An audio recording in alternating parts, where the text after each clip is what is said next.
Hello दोस्तों, स्वागत हमारे SKY coaching centre YouTube channel और फेसबुक चैनल पर। जैसे दिया बहु आज हम याद करें बहुलक, यानी बहुलक कैसे निकाला जाता है, बहुलक क्या होता है। ठीक है ना। जैसे दिया सवाल दिया, जैसे दिया 3,1,0,2,9,2,5,25,25,27,1,3,11 आंकड़ों में बहुलक पद क्या है। बहुलक पद ऐसा पद होता है बाबू, ठीक है ना, जो ऐसा अंक जो कई बार प्रयोग किया गया, जैसे अधिक बार आया हो, यानी अधिकतम बार जो अंक आया हो वही बहुलक पद होता है। इसमें देखेंगे बाबू एक, यानी एक कितनी बार आया है, एक दो बार आया है। ठीक है ना, एक दो बार आया क्या है, ये एक आपका क्या है, यानी आंसर है। ये क्या है, आंसर। कोई अंक दो बार प्रयोग नहीं किया गया, सिर्फ एक जो है दो बार आया, ये दो क्या, एक क्या है आपका आंसर है। ठीक है, जो अंक अधिक बार आए वही बहुलक होता है, वही क्या होता है, क्वेश्चन का आंसर होता है। ठीक है, जो अधिक बार आएगा वही आंसर होता है। इसमें कौन आंसर भैया आपका बहुलक, यानी एक क्या आपका आंसर। इस तरह आप सोल्व करेंगे तो आपका आ जाएगा बाबू।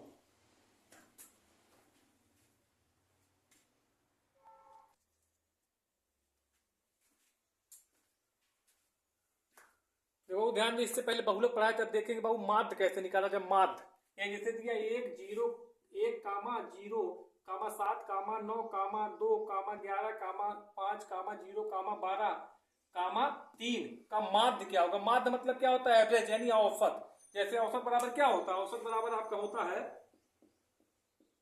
औसत बराबर होता है आपका पदों का, पद या संख्या, पदों का योग, यानी इसके बटा क्या होगा, यानी बटा कुल, यानी बटा आपका होगा कुल पद, यानी कुल क्या होगा, यानी कुल पद। यानी औसत बराबर क्या, पदों का बटा कुल पद, या औसत बराबर पदों का, यानी औसत बराबर, यानी संख्याओं का योग भी कर सकते हैं। पद मतलब संख्या बटा कुल संख्या भी कर सकते हैं, या तो इस तरह कैसे औसत बराबर पदों का योग बटा कुल संख्या। आप क्या करेंगे, हम पदों को जोड़ लेंगे, जितनी संख्या उससे क्या कर देंगे, हम भाग दे देंगे, जो आएगा वही क्या होगा, उसका माध्य होगा। इसको जोड़ेंगे, एक सात में जोड़ेंगे भैया तो 8, 9 8 17, 17 2 19, 19 में यहाँ लिखेंगे, फिर 11 5 16, यानी 16, फिर 12 3 15, ये जोड़े कितना आएगा, 6 5 11, 11 9 कितना होगा, 11 9 आपका 20, फिर 0 8 के 2, 1 2 3 2, यानी 5, यानी जोड़ेंगे 50। ये संख्या कितना गिन लेंगे, यानी 1 2 3 4 5 6 7 8 9 10। अब 10 से क्या कर देंगे, भाग दे देंगे, यानी आपका आ जाएगा आंसर। ये 0 0 कैंसिल, यानी आएगा कितना, यानी 5 5, यही क्या है संख्या का, यानी माध्य। माध्य मतलब क्या होता है, औसत। इस तरह जोड़ के जितनी संख्या उससे भाग दे देंगे तो हमारा माध्य निकल आएगा बाबू।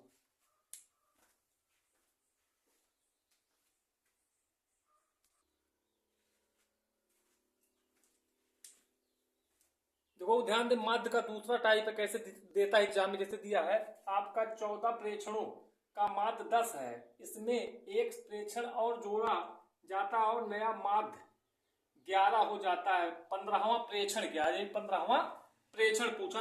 जैसे माध्य मतलब क्या होता है, औसत। औसत फार्मूला क्या होता है, यानी औसत, औसत बराबर, औसत बराबर पदों, पदों का योग बटा कुल, बटा क्या हो, कुल पद। पद मतलब संख्या। इससे पहले फार्मूला बताया है, इसी इसी मतलब क्वेश्चन में, इससे पहले वाले क्वेश्चन में यही फार्मूला बताया था। ठीक है ना, इसको लिखेंगे जैसे औसत और पदों का योग बटा कुल संख्या, यानी औसत को मान लेंगे 1, ठीक है ना, पूरा करेंगे इसमें, यानी पदों का योग गुणे 1 करेंगे, क्या आएगा, पदों का योग, पदों का योग बराबर, अब औसत और कुल पद का गुणा कर लेंगे, यानी त्रियक, यानी बराबर में त्रियक गुणा किया जाता है, यानी औसत गुणे कुल पद, गुणे कुल पद। अब 14 प्रेक्षण जो दिया उसको क्या मानेंगे, औसत, यानी 14 प्रेक्षण जो दिया उसको मतलब क्या, औसत। और माध्य मतलब क्या, कुल पद। माध्य मतलब जो दिया भैया कुल पद। इसी फार्मूले पर रख लेंगे तो आपका आ जाएगा। देखिए कैसे सोल्व करेंगे बाबू इसको। जैसे इसको मिटाते हैं, जैसे दिया आपका, यानी 14 प्रेक्षण है, 14 गुणे, गुणे क्या करेंगे, यानी औसत गुणे कुल पद कितना दिया, ये 10 गुणा कर लेंगे, यानी 14 में गुणा करेंगे 10 कितना है, 140। फिर कह रहा है एक प्रेक्षण और जोड़ा जाए, यानी इसी में, यानी 14 में जोड़ेंगे कितना होगा आपका 15 गुणे, फिर होगा भैया आपका, यानी नया माध्य जो होता है, यानी कुल पद जो क्या है, यानी 11 ही रहता है। ठीक है ना, पूछा 15वां प्रेक्षण है, गुणा करें 15 गुणे 11 कितना है, 15 1 15 के 5 हाथ के 1, 15 के 15 1 16। अब क्या करें, 15वां प्रेक्षण निकालेंगे, क्या करें, इन दोनों को घटा लेंगे। ठीक है ना, माइनस कर लेंगे, ज्यादा से कम घटा लेंगे। जैसे 165 में 140 घटाएंगे, यानी 5 जीरो जाएगा तो भैया आपका 5 ही आएगा। फिर यहाँ 6 में से आपका जाएगा 4, 6 में से 4 घटाएंगे कितना आएगा 2, यानी 15वां प्रेक्षण क्या आएगी 25। इस तरह आप समझ के लगाएंगे तो आपका आ जाएगा। अभी एक सवाल इस पे और करवा रहे हैं अभी।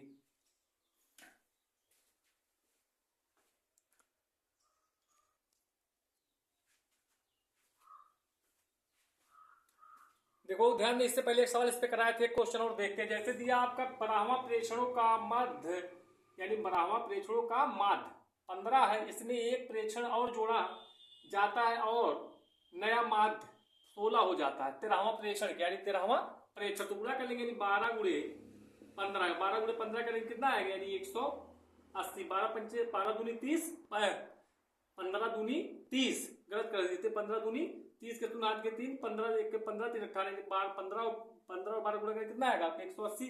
फिर करेंगे बाबू, यानी एक प्रेक्षण और जोड़ रहा है, 12 में जोड़े कितना होगा आपका 13 गुणे, फिर नया माध्य कितना होगा 16 कर लेंगे इसमें, यानी 16 गुणे 13 करेंगे, 16 तिया 48 के 8 8 के 4, 16 के 16 और 4 कितना होगा, यानी 20।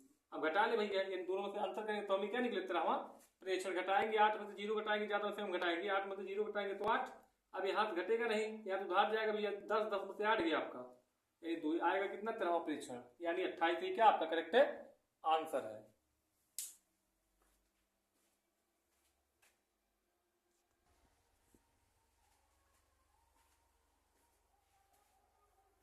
देखो ध्यान देंगे, ठीक इससे पहले बहुलक देखे थे, उसके बाद माध्य देखे हैं, ठीक है ना। आप देखेंगे परिसर, यानी परिसर मतलब रेंज कैसे निकाला जाता है, रेंज जैसे दिया वो, ठीक है 20, 27, 9, 8, 7, 13, 50, 11 का परिसर है, रेंज कितना होगा। तो रेंज कैसे निकालेंगे वो ध्यान देंगे, ठीक है ना। परिसर या रेंज कैसे क्या करेंगे, यानी निकालने का तरीका ये होता है, ठीक अधिकतम पद, अधिकतम पद यानी अधिकतम जो पद या अंक, ठीक है ना, अधिकतम अंक माइनस न्यूनतम अंक, यानी जिसको अधिकतम अंक और न्यूनतम क्या कर लेंगे हम इसमें घटा लेंगे, ये हमारा क्या होता है रेंज, यानी परिसर होता है। इसमें देखिए अधिकतम अंक कौन है, यानी अधिकतम अंक देखेंगे 50 और न्यूनतम अंक कौन है, न्यूनतम अंक आप देखेंगे तो न्यूनतम अंक 7 है। इसका अंतर कर लेंगे वही क्या होता है परिसर यानी रेंज, यानी 50 में से 7 घटाएंगे कितना आएगा, यानी आएगा आपका 43। 43 क्या भैया इसका परिसर रेंज है। ठीक, इस तरह आप सवाल लगाएंगे तो आपका आ जाएगा बाबू, ठीक है ना।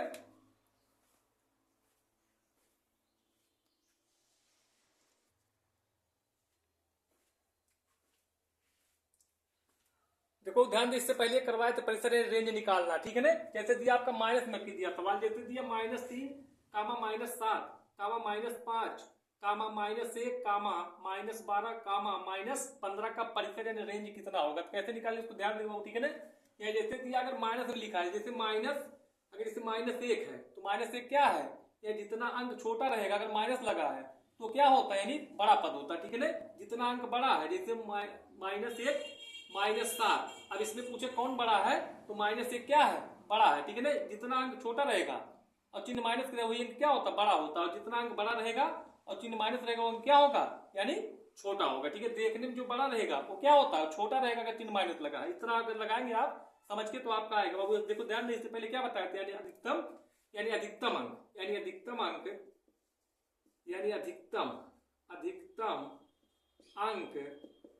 अधिकतम अंक क्या अधिकतम संख्या माइनस न्यूनतम अंक, यानी घटा लेंगे तो हमारा क्या होगा आंसर प्राप्त हो जाएगा। अधिकतम कौन, अधिकतम बाबू है -1, ठीक है ना। माइनस बनेगा तो -15, न्यूनतम 15 है, यानी न्यूनतम क्या -15, अधिकतम -1, घटा लेंगे यानी -1 माइनस माइनस पूरा क्या होता है, यानी प्लस, यानी घटाएंगे यानी प्लस माइनस क्या होगा माइनस, यानी घटाएंगे कितना आएगा, यानी 14, यानी चिन्ह वही लेंगे जो अंक बड़ा वही चिन्ह लेंगे, यानी +15 है ना तो प्लस वाला चिन्ह लेंगे। यहाँ 14 का आगे प्लस छुपा लेंगे, प्लस दिखाई नहीं देगा, 14 क्या हमारा आंसर। इस तरह समझ के लगाएंगे तो आपका आ जाएगा बाबू।